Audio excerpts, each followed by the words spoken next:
I I can tell I'm definitely in my old man phase of life because I'm excited that now there's now three hummingbirds that eat from my feeder, and I get to watch them every day. Do you have a feeder? I have a bird feeder that two different house finches eat out of, and then I have a hummingbird feeder that there's now three hummingbirds that eat there every morning. Wow. You got your little like sugar syrup that you put in there, and I don't know. It came in like a beer can, and it wasn't beer. I tried it. It definitely wasn't beer. Um, yeah, it's just some sugar water thing that they apparently like. But I actually saw one land the other day, which is I think the first time I've ever seen a hummingbird not move. yeah, they're pretty cool. The cold open story sucked though. Try better.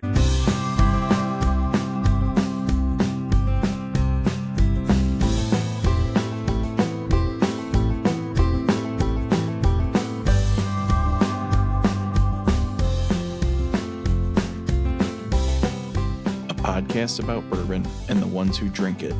This is Bourbon Matters. Welcome to Bourbon Matters. I'm Jake. I'm Dan. And I'm Gold Eagle Jake. Today we got a couple interesting stories to talk about. And then I think, as everyone is aware, we will be going down to Kentucky to Maker's Mark next week to do our barrel pick with some of our listeners. So we will not have an episode next week, but we will follow it up with a recap of the pick and hopefully get our Maker's rep on, Greg, come and talk about Maker's Mark and the pick and all that fun stuff. You mean Jake's rep, not our rep? He is getting all of us the barrel pick, so yeah. He is our rep. Mm-hmm. I'm fine with that. You're giving me a weird face like I totally botched something. Like, it's a stretch. I mean, we are all traveling down. I talked to him for like an hour at the birthday Oh, then bash, he's definitely your rep. I'm sure he was thrilled about that, too. So I told him regular Maker sucks, too. Oh, wow. That's my go-to. He was like, it's fair. That's my go-to at any... I can't believe he said that either, but he was probably just making you feel good. No, but I told him I like all the other ones are awesome. So, especially the barrel picks. But yeah, Greg's a great dude. Hopefully, we'll get him on for the next episode. If not the next one, it'll be very soon, and it might be a double episode. He's a great storyteller. We're gonna have a lot to talk about after the trip. So look forward to that one. Yeah, he was a super nice guy. I'm excited to go down there and talk to him and get him on the show, because I'm sure he's got a lot of cool stuff to talk about. So with that, let's jump into the big story. Sazerac has acquired another distillery, though this distillery foreclosed in 2025. Yep. Garin County Distilling in Bardstown, I think, right? It was a big, massive, top-of-the-line one that was just built in 2024, and they went belly up in 2025. Yeah, so an interesting move, considering the state of whiskey. But yeah, I think that's the talking point for us today is why are they doing this? And what do you think the angle is on that? So, I mean, we've talked a lot about Sazerac lately in regards with throwing offers out at Brown-Forman. Mm-hmm. They're obviously thinking of or working on something behind the scenes that apparently they think they know and they want to have more production capability. And this isn't a bad move because they basically got a fully functioning, brand new, top-of-the-line distillery for probably less than what they could have built it for, would be my guess. I'm guessing someone going for bankruptcy that filed for bankruptcy isn't going for top dollar. I think they lost a ton of money. Like, it was like the Sazerac paid a third of what it cost them to Yeah. build and what they invested into it already. Yeah. Plus Which the time and the headaches of building a facility like that. I mean, financially, it's a smart move, especially knowing that they want to ramp up production. But now the bigger question, I think, is why are they so concerned, or why are they so gung ho about ramping up production despite constantly every single report showing how much liquor sales are down right now across the board? Unless they're going to like really get into RTDs and stuff like that, I don't know. Um, well, they are already I into mean, some but RTDs. right, but I mean, are they gonna go big and buy some names and just produce everything themselves? Yeah, I mean, go ahead. my assumption is that they're probably looking at their current market share, and like they've kind of capped themselves, particularly on the Buffalo Trace products, by making everything so hard to find, that they may be starting a push to like just flood the market, and then their market cap or market share will just blow up if they push all the Buffalo Trace stuff. Because I mean, it's been how many years since the second still went in? Like 3 years, 4 years. Something like that, yeah. So like all the stuff is gonna start maturing or hitting the like maturation thresholds that they talk about for. And Weller's probably already there or almost there. Then it'll be what, Blanton's, Taylor's pretty Yeah. much there. I mean, small batches.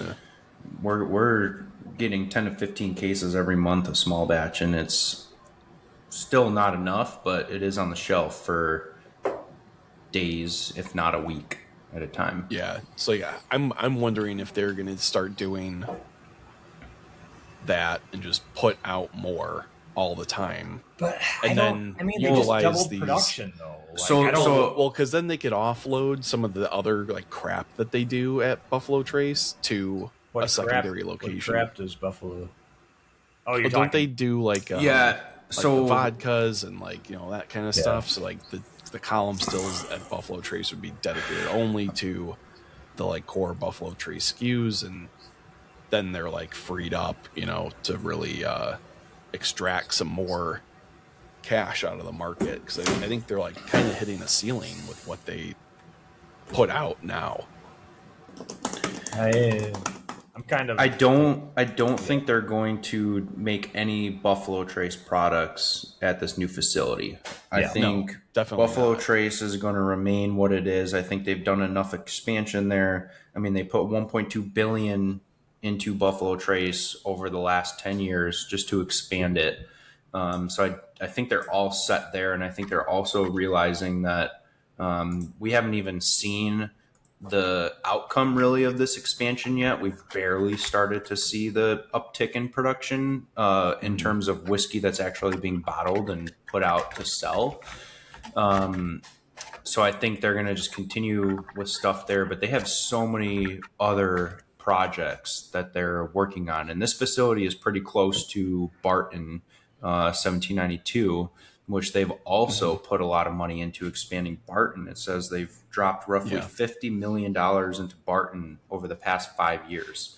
And there's a lot of stuff being made there. They're making brandy there. They're making some flavored stuff there.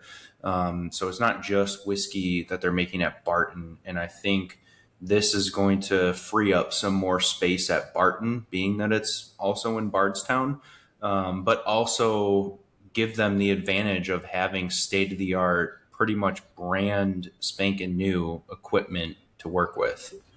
Mm-hmm. Yeah, and this could be a bet on the future, just knowing how cyclical the market is.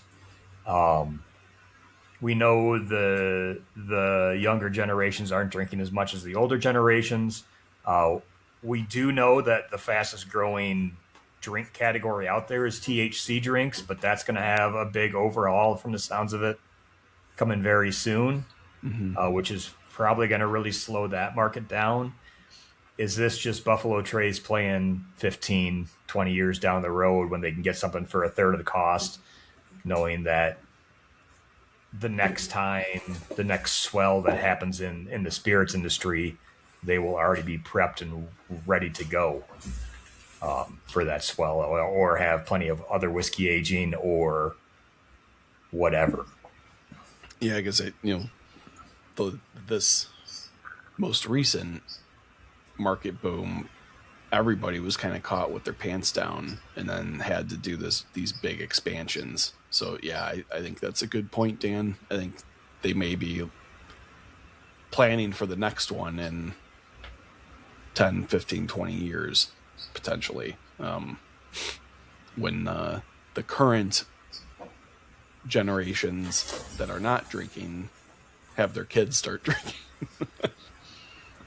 God, your generation, if I was a kid in your generation, I would need a drink at 5 years old, Jake. Jesus. I thought you claimed to be in our generation. No. I'm a boomer. Yeah, I know you are. I think I'm what the kids refer to these days as an unk. I don't know my terminology that well, but I'm pretty sure that's where I'd be falling. If not by age, definitely at heart. Oh, yeah. Boomer.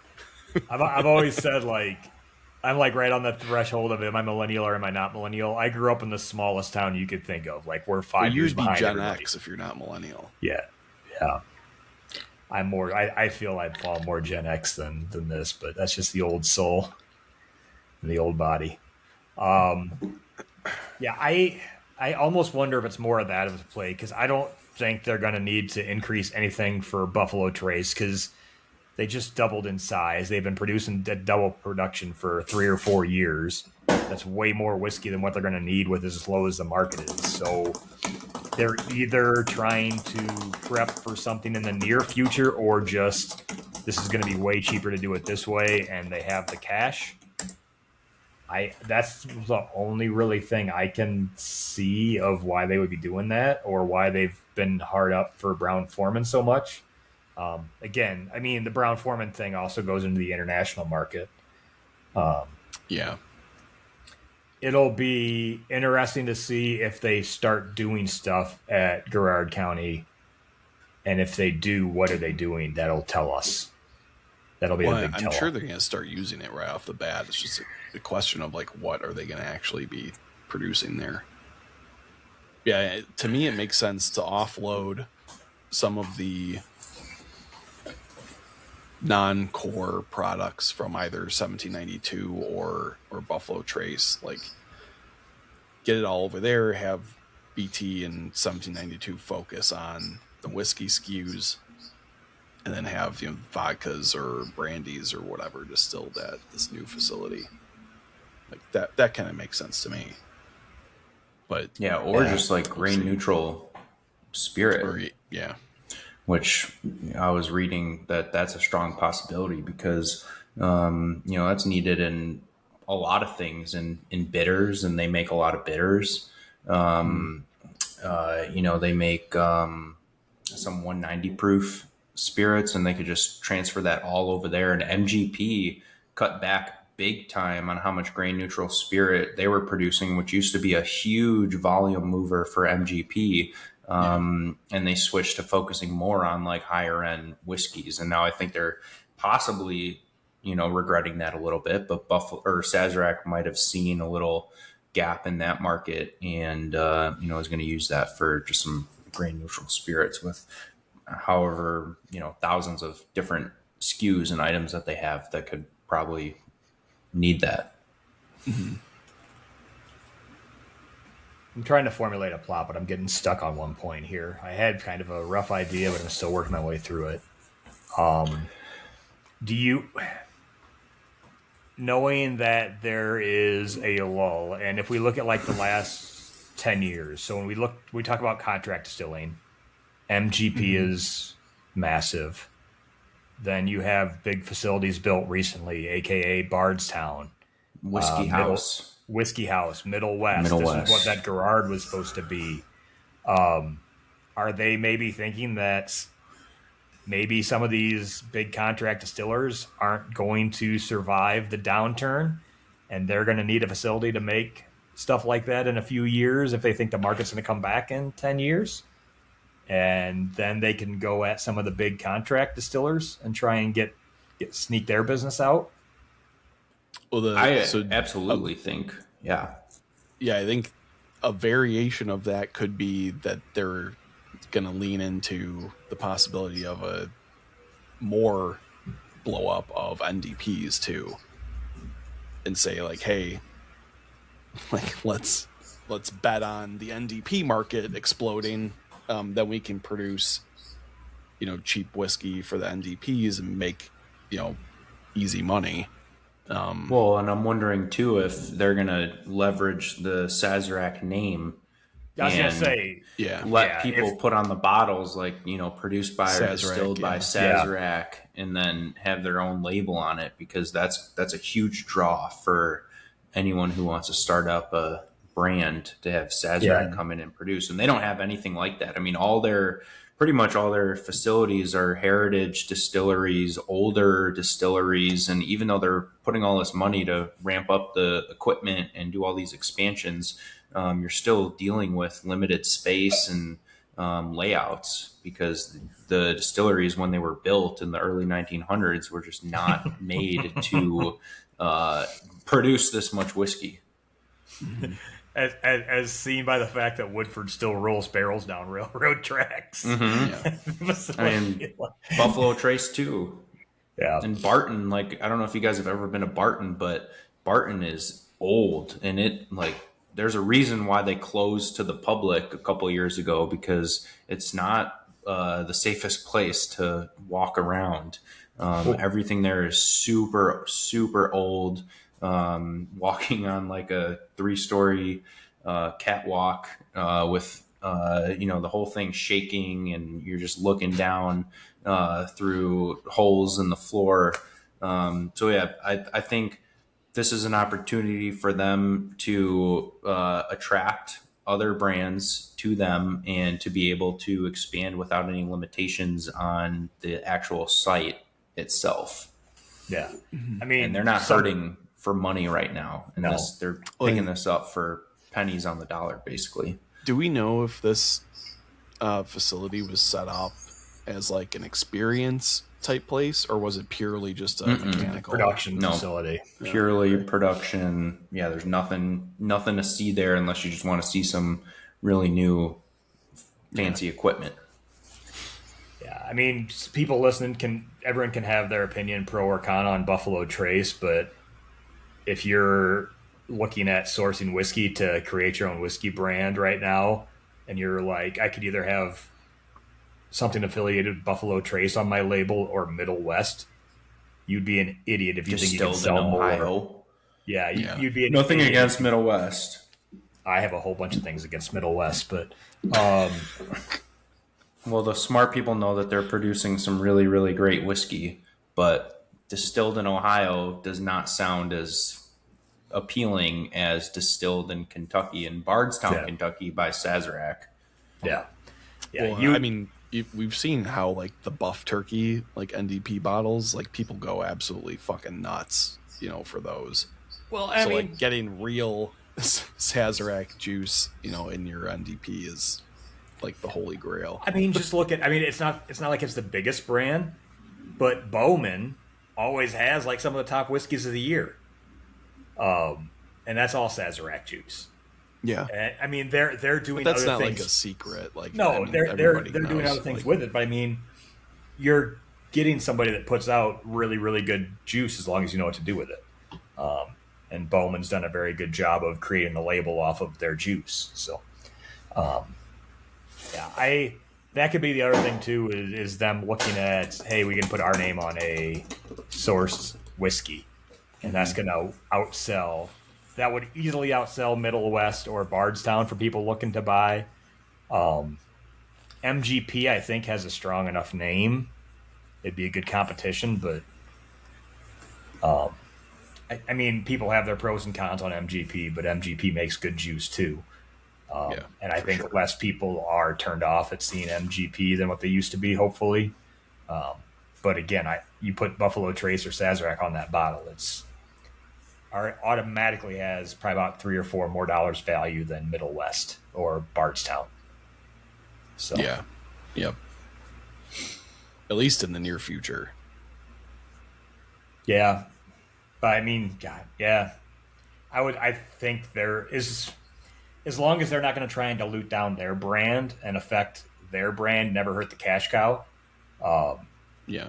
They'll be just fine. But and even if it's they're not doing much there for a while, I'm sure they have plenty of cash that they can be fine with. So Yeah, like that's my guess would be if they're going to start doing like contract distilling, it's going to be selling barrels, aging them on property, or letting people take them. And we're not going to probably see anything out of that facility in a bottle for 6 years, probably minimum. So, yeah, interesting move for sure. what's crazy that I just saw this is the property was appraised. So obviously the appraisal value versus what it costs to put everything in are going to be different numbers. The appraisal value of the property was at 28 million, and Sazerac acquired it for 20 mil. Oh, okay. Didn't it also come with some barrels? I'm sure. Like already I aging whiskey. I think they already had like some stuff in barrels and it all came with it. Yeah. And yeah, that was bought at auction too. So I mean, probably a good move by them because you can get it for even cheaper at auction with in a down economy and a down market. So Yeah. Especially if people knew Sazerac was part of that bidding war. God, yeah, If they want it, they're going to get it. yeah. So back off. We offered Brown Foreman 15 billion once. They said no, so we offered it to him again. And then we picked up this for chump change, 20 million. Yeah, but it'll be interesting to see what Sazerac's up to. It has barrel houses and everything. It's 120 acre property, so or 210 acre property. So, but yeah, we will see. Move on to some fresh pops. Fresh pops. I am not fresh popping anything because I had a little bit of a rough margaritas. Yeah. Jenna Ray's 29th birthday. Congratulations to Jenna Ray for her 29th birthday. Yep. Congrats. 6th one in a row. You're not supposed to say that. Every single married man that's my age just gritted their teeth really hard when you said that for you, Jake. She's not as worried about her age, so she won't care. She doesn't listen anyway. Don't blame her. If I had to listen to you all day anyways, I won't listen to you in my free time. All right. What are you popping? Dan, you want to start? Or Yeah, in honor of going out, one of the bars I've gone to here in Salt Lake City is called Lucky 13. I actually got a bottle of a Maker's Barrel Pick they did back in October of 23. You're wondering how do they have fresh bottles? Well, it's a bar and they get 180 bottles of, or 240. 240, Makers. yeah. 240-ish bottles that they go through at the bar, and it's barrel proof. It's a decent. They got decent whiskey selection there, but I thought it'd be good to pop this one to start getting ready for Maker's Mark. It is an older pick, which means it has 4 or 3 of the roasted French mocha staves in it, which we won't get to choose from. which of the Gold Eagle picks had the mocha staves? That was Jake's blend. Yeah, that one. That was very, very good. It was sold out quick. Just saying. something special about that roasted French mocha stave, which we're out of it now. It's sold out pretty quick, but Makers actually just released a Lost Recipe series where they did roasted French mocha as 9 out of the 10 staves. And I did get to try it. It was very tasty, but I think we can even come up with something better. It was a little one-noted. Mm. The one thing I've heard, I've talked to a couple people that have done some Makers picks, and there's a Makers 46 stave in here. Is like everyone says, like you almost always need to have a Makers 46 that I've talked to. Yeah. I mean, Greg does a great job guiding, and I think I've done like 10 different Makers picks with him at this point. But he will say like you need to put at least one in there. You can try to do it without one, but it just really helps rounding out the whole thing, which is probably why they landed on Makers 46 as the stave for Makers 46. Duh. That's good sleuth work there, Jake. Yeah, I had to dig deep for that one. You're a real gumshoe. Isn't that the old-fashioned word for... No. That's what boomers say. I've never heard that. Like a detective? Yeah. Or was that from like Where in the World is Carmen Sandiego? And oh my God, I just really dated myself. Yeah. I don't know. Gumshoe. All right, well, tell us how it is, Dan, and I'm going to start... A gumshoe is an old-fashioned slang term for a private detective or investigator. Oh, okay. So I was right. So it comes from old spies wore rubber-soled shoes because they were quieter to walk in. Oh, okay. That makes sense. Good callback to 1930s. I'm pretty sure 1906 is when it became a popular term. Okay. Even older. Yeah. I'm pretty sure it was like all used all the time when I used to watch Where in the World is Carmen Sandiego on PBS. So, but yeah, so I'm having a nice little Makers today. How is it? It is good. It almost has like a caramel apple taste to it. Sour apple or sweet apple? Sweet apple. I'm guessing some of that's coming from the French spice, just the spice of it. It's interesting because somebody yesterday told me that they always taste apple when they taste Maker's Mark. I was never say I ever get apple out of it. I was like, I don't know if I ever thought that. And this was as we were trying that roasted French mocha, and I swear there was green apple in there. And I was thinking that before he said that. And I've never noticed that before in Maker's Mark. So we'll have to think about that. Maybe it's just all in the head as you're tasting. I've never really noticed that. Mm-hmm. Whenever I think of green, like apple, I think of more of a younger spirit that's a little headsy. Yeah. But yeah, interesting. Jake, what are you popping? I am going to start popping because I got a wax top with no pull tab. This is our latest Onyx and Amber barrel pick, and there's some cool tidbits about this one. But as I am working through this, and if I disappear for a second, I slice my finger off and I'm going to the ER.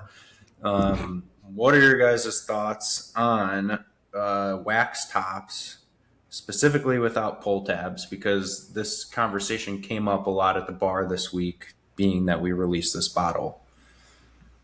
Yeah, it's any strong opinions? Super devious. Should always have a pull tab. Just take a box cutter and just go right around. Or a wine opener.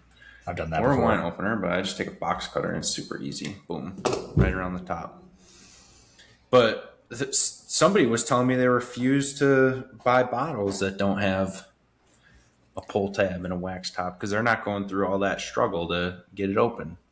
I wouldn't say I would never buy one. I would just buy one and bitch every time I open it. I would never. Yeah. Make well, it you a only reason have to cut the wax once, so it's like not that big of a deal. But To be fair, I absolutely hate wax tops, pull tab or not. I like them. I hate them. I think it looks cool. I think it makes you feel special when you grab a bottle with a wax top, and then if it's good enough of a bottle, it makes it worth it to go through the minute to open the wax top. So I like them. If I came out with a bourbon brand, I would use a wax top. I think they always look nice. Mm-hmm. It's just like a nice little added touch. No, I think it looks dumb. I like that's the boomer in you. The Makers though is probably my favorite with the dripping. I think looks the coolest. Yeah, I mean the dripping is awesome, and Makers also has the pull tab, so it makes it super easy to open. You don't need a knife or anything. You just pull it right on open. I prefer, like, the way I like to see bottles sealed is an old fashioned tax stamp, double points if it's like gold foil. Who has a gold foil tax stamp? Every once in a while you see some. So they got like the gold foil on the behind it, and then it's the tax stamp over top. They're usually like special. Every once in a while you'll see them for special releases. It's not like real gold, Jake. They're putting basically like gold aluminum foil. Obviously, but like I can't think of an example. I can't think of one off the top of my head. I've seen them before, and I think they look beautiful. I mean, I do like the tax stamp look too. I mean, there's no reason to have a tax stamp on it anymore. I get that. I just like the old school look of the old tax stamp. I mean, the tax stamp I will say, is just as cool as the wax. Guys, the wild turkey that just came out. The legit style tax stamp style one. Yeah, you know, that's badass. If like, when I I don't do like wax, I would do that. Yeah. I don't like. I prefer like that old style, like on the old fits, compared to like the whiskey acres, like just as the hardest year. I don't like it decorative. Like, if it's not trying to look like it was approved by the government, then I don't want it. Yeah, I like the old school tax stamp, especially on a more traditional style bottle, like a more of a wine bottle, high shouldered, skinnier bottle. But when it's on like a heritage brand too, it just makes it a little bit cooler. Yeah. I love the old tax stamp. I don't know. I don't like wax. I feel like part of the reason I like the Knob Creek wax that they use on Knob Creek is shit as cheap as all get out, it seems, and it just like crumbles apart anyways.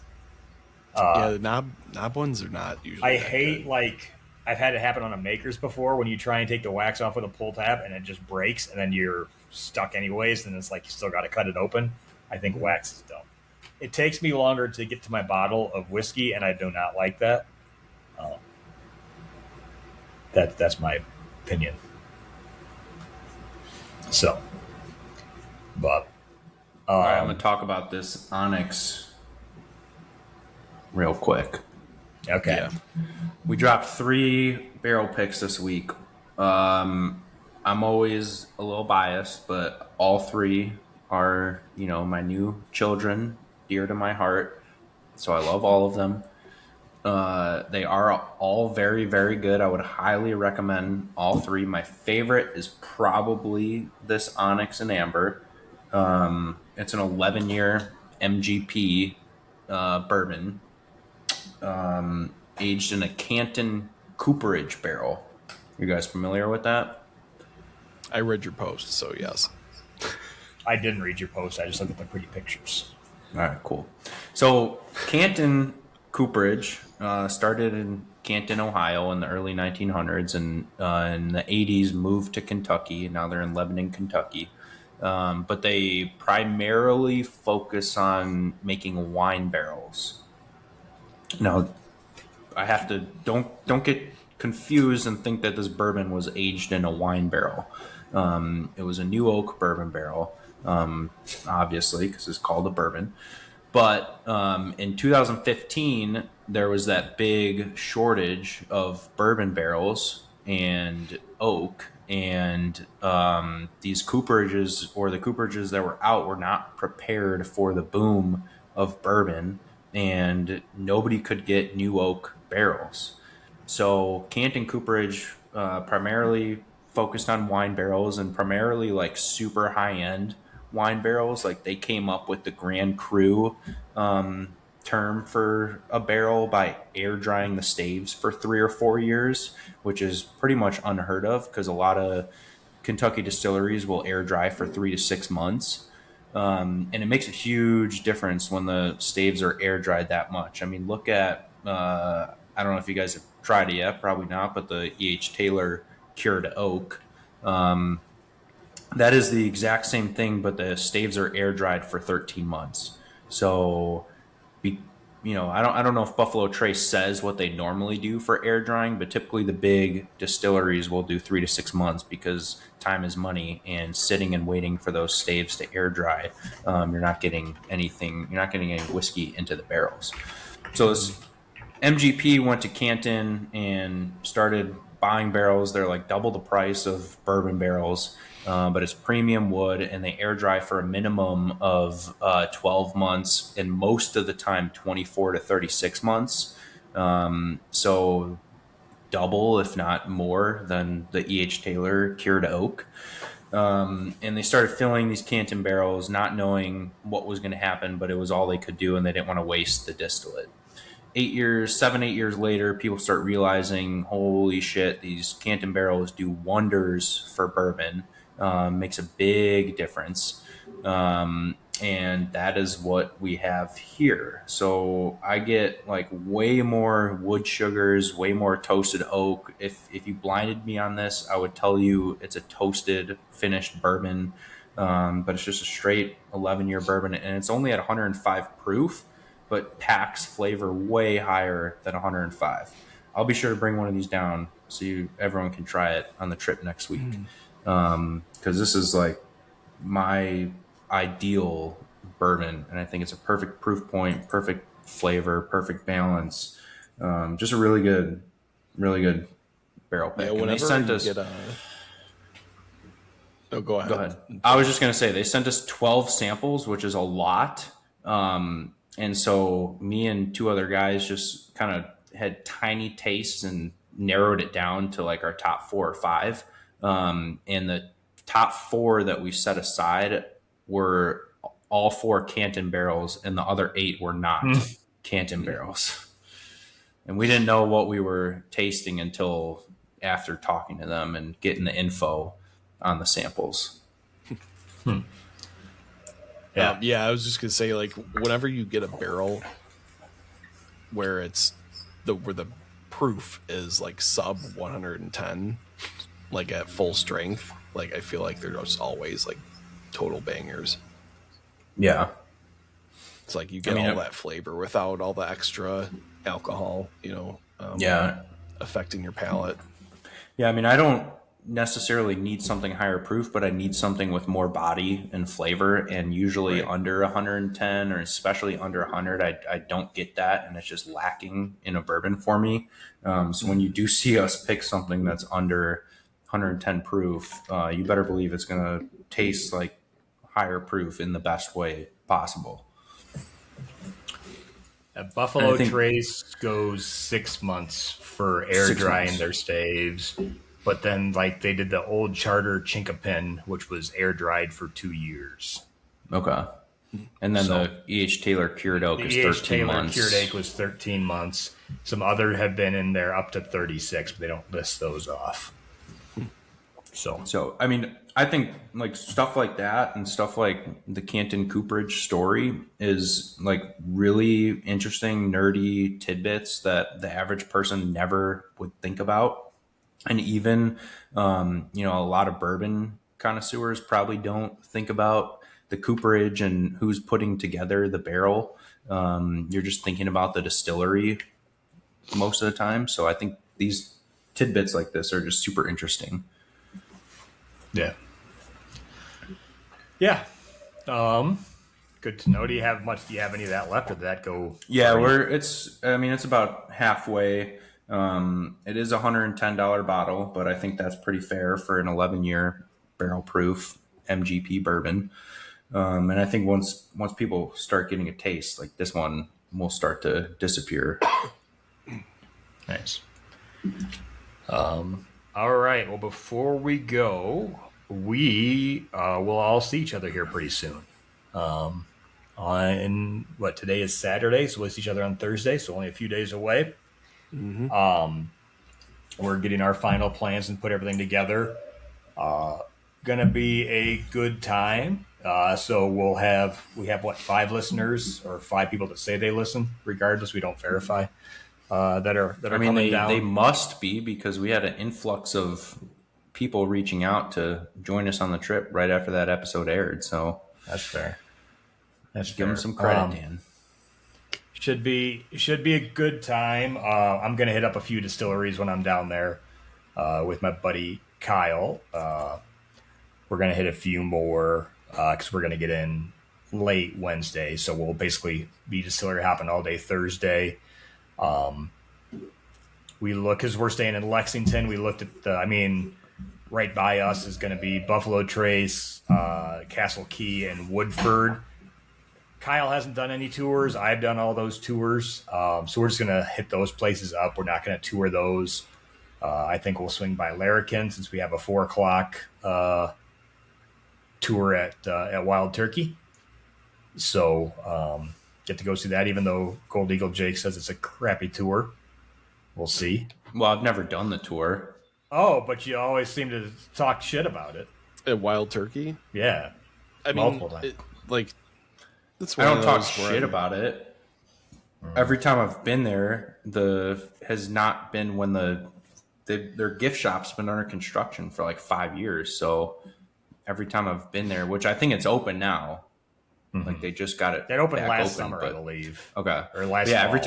every time I've gone there, the gift shop's not open, so they just had this little like temporary hut with some stuff in this little pop-up bar where you can buy a $18 old fashioned. So I'm not dogging on them, not hating on them. Hopefully with the new gift shop up and running, it's a much better experience for you, and you can fill us in on the tour and how that was.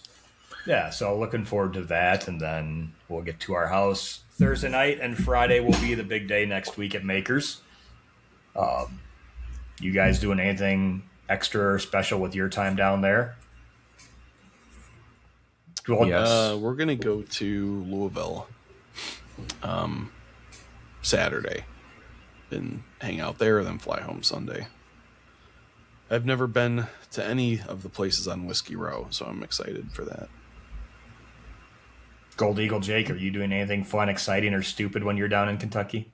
I think it's fun, exciting, and, in your opinion, stupid. I'm doing something naughty. Ooh. Dish. You already know. Reeks of betrayal. I have a big fuck you. We're just waiting for you to say it so I can say fuck you right after. I'm going on the Bourbon Pursuit podcast. What a hole. Jesus. I'm not happy. So don't listen to that episode. Don't support.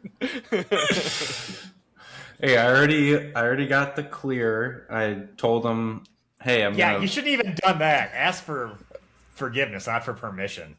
What do you mean? I mean, I was like, no. What if they would have said no? You can't say bourbon matters. What would you done then? Then I would just do it. Sure. Hey, man, I asked them, I'm gonna plug my podcast, my main podcast. I'm gonna plug Bourbon Matters, and he was like, "That's totally cool. We want you to, have the opportunity to plug away." So I thought that was nice, and hopefully I'll do a good job so we get some more listeners out of it. At least it's you and not the other Jake. So at least we'll sound halfway competent on someone else's podcast. So yeah, I'm doing that, and then I'm gonna hit up the Whistle Pig cocktail lounge on Whiskey Row, which I haven't been there yet. And I forgot that's there. Yeah, that just opened, and you can like order a cocktail that gets shot up into the rafters and over and around, and that's how they shake it. So I'll definitely be ordering one like of a those bank cocktails. tube system. Yeah, it is like a bank tube. Mm-hmm. Yeah. Like they put the cocktail in there and it shoots up and around and then comes right back down and pour it in a glass and it's all shaken up for you. So nice. I'm going to do that. We're going to have a good time. It's going to be a fun trip. We're going to come up with a really good barrel. I want to go to the Last Refuge. It just looks super cool, and I'm sure they have some like really cool stuff at the bar to try. Yeah, I don't think I've been there, but I've heard really good things. But no, it'll be a good time. This will be our second barrel pick that we've done as a podcast. First one at a massive distillery that was planned out ahead of time. Not just a random one. This one. Oh. The last one was definitely not. Yeah, I thought you were saying the first one. No. This will be our first time doing it this way. But no, being able to share the experience with some listeners, since Makers has a little bit different experience. So hopefully those guys have a good time as well. Looking forward to it. Thank Makers for the opportunity. They're doing some special stuff for us as well, which will be nice. So we appreciate that. But, and yeah, I mean, we're all excited except for Jake R., who hates Maker's Mark. I like everything except the regular base product. I'm not going to lie about it. We're going to blind you on it. That's fine. Yeah, I want to do this. Oh, this is good. This is good. We need to do that as an episode. Yeah, that's what he always says about every fucking whiskey. Unless it's a rye that's like, oh, this is a top 5 rye after my 80th rye I've tried. Oh, this is all 5 or all 80 or top 5. Hey, I don't discriminate. Yeah. Except regular Maker's Mark, apparently. We need to do that live. So, like, one of the shows afterwards, you guys need to record together, and Jake, you can blind him so we can just make fun of him. That's fine. I'll gladly do that. Perfect. Now we got an episode. Look at that. All right. Well, with that being said, we're recording this a little bit later this week. It's the weekend. I have things I want to do. If you want to find any really good barrel picks, especially that Onyx and Amber that Jake talked about, or eventually in the future, where will people be able to buy the Bourbon Matters Maker's Mark barrel pick, Jake? You can do that at goldeaglewine.com, or you can come visit us in Libertyville off of Peterson Road. I probably shouldn't do this because it doesn't need a coupon to sell, but I love our listeners so much, so I'm going to give a coupon for the Onyx and Amber barrel pick. BM Onyx for 10% off the Onyx and Amber barrel pick. You will not be disappointed, guaranteed, if you like a full-bodied and toasty, roasty, wood sugary bourbon with some decent age on it. So BM Onyx, 10% off. You can use that online on our website or app. Make sure you follow us on Instagram at Gold Eagle Wine. Follow us on Facebook at Gold Eagle Spirits. Throwing it back to you. All right. And Jake, since we'll be off next week, if people want to go find some previous episodes that they haven't heard of to listen to, or I'm sure we'll probably do a little more social stuff on social media when we're down there. Where can people follow us or find other episodes to listen to on our week off? Yeah, watch us on Spotify or YouTube. Listen on Spotify, Apple, or Google Podcasts. Check us out on Instagram and Facebook at Bourbon Matters. Kyle, I think, is going to be our official videographer and documentarian while we're down there. So I'm sure he'll have all kinds of cool stuff posting. So, okay, let's halt the brakes here a little bit. He gets drunk very quickly, very easily. So that will probably be forgotten. Yeah, I'm used. Like anytime I go to Kentucky or go to a distillery, like I'm Gold Eagle's social media manager, so I'm on top of that. Don't have to worry. I'm sure between all of us, we'll have some good content to share with everybody. So yeah, keep an eye out. Kyle already told me last night he's worried about this because he gets drunk very easy. Well, it's a good thing we got a tour bus. He's worried if we go to Larrikin because Greg said he would drill some barrels or whatever if we're there. And every time Kyle's drinking straight from the barrel, it's so we'll break him in a little bit. We'll get him used to it. We'll make him a big boy on this trip. So yeah. All right, guys. Well, I will see you in less than a week. And then I don't have to see you again for a long time again. So Cheers. Cheers. Cheers, guys.